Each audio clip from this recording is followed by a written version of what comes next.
Halo Sobat Investor, kembali lagi berjumpa di program The Editorial yang akan membahas tajuk utama pemberitaan yang tersaji di idxchannel.com dan idxchannel TV bersama saya, Faisal, redaktur pelaksana idxchannel.com. Sobat Investor, bagaimana kabar Anda hari ini?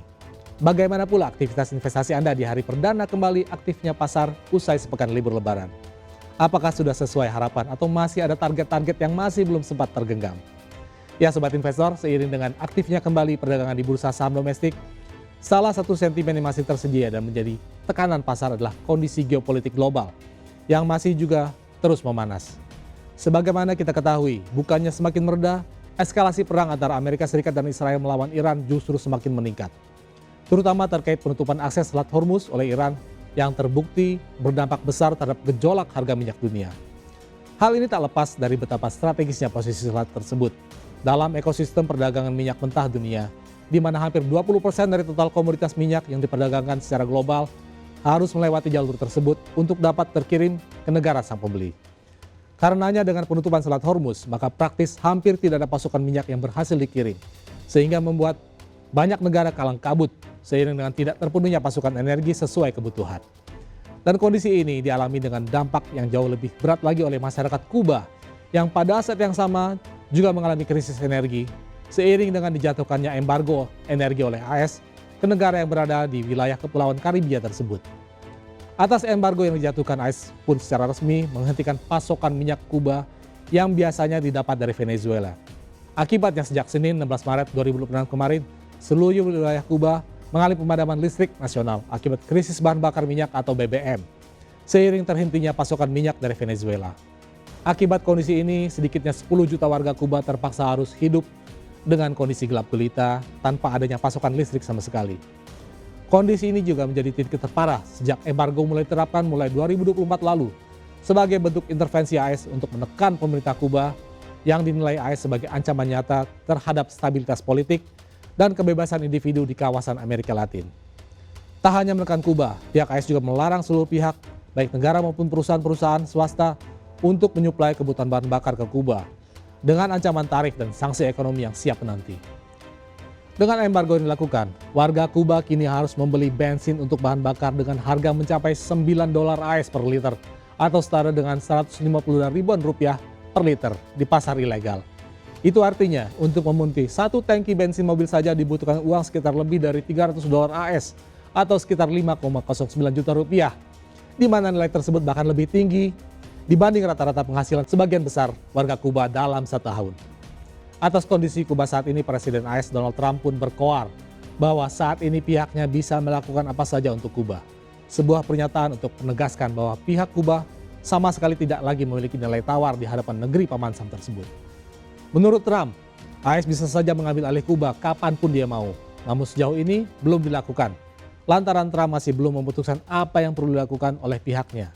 Apakah benar melakukan ambil alih atau mendorong warga Kuba untuk memperoleh kebebasannya dengan menumbangkan pemerintahan kubu saat ini. Kondisi chaos yang terjadi di Kuba saat ini seolah menjadi episode terakhir yang cukup mengenaskan yang menutup kisah perseteruan kedua negara yang sudah terjadi sejak lama, di mana catatan sejarahnya terbentang panjang sejak kepemimpinan Fulgencio Batista sebagai Presiden Kuba di era 1940 hingga 1944. Sejarah mencatat hadirnya Batista tak lepas dari gelombang kudeta rakyat Kuba pada 1933 silam yang dikenal dengan istilah Revolts of the Sergeants dengan menggulingkan pemerintah otoriter saat itu di bawah kendali Gerardo Machado. Namun demikian, usai menggulingkan Machado, Batista justru muncul sebagai pemimpin otoritas baru yang justru memiliki kekuatan besar seiring dengan persekutuannya dengan pihak AS. Kondisi ini kembali memantik perlawanan dari masyarakat Kuba hingga memunculkan tokoh progresif yang menjadi simbol perlawanan dunia, yaitu Fidel Castro, bersama sahabatnya Ernesto Rafael Guevara de la Serna atau yang dikenal publik global dengan nama Che Guevara. Usai melewati pertempuran sengit selama 2 tahun penuh antara dua kubu yang sama-sama piawai dalam sistem perang gerilya, duet Castro dan Guevara pun berhasil menggulingkan kediktatoran Batista dan kemudian membangun pemerintahan sosialis komunis di Kuba sejak 1959 silam. Dengan pilihan ideologi komunisnya, Castro pun praktis membawa posisi Kuba sebagai pihak yang berhadap-hadapan dengan AS, yang membuat hubungan kedua negara terus memburuk dan berujung pada pemutusan hubungan diplomatik oleh AS yang diikuti oleh serangkaian operasi rahasia untuk menjatuhkan pemerintahan komunis di negara tersebut.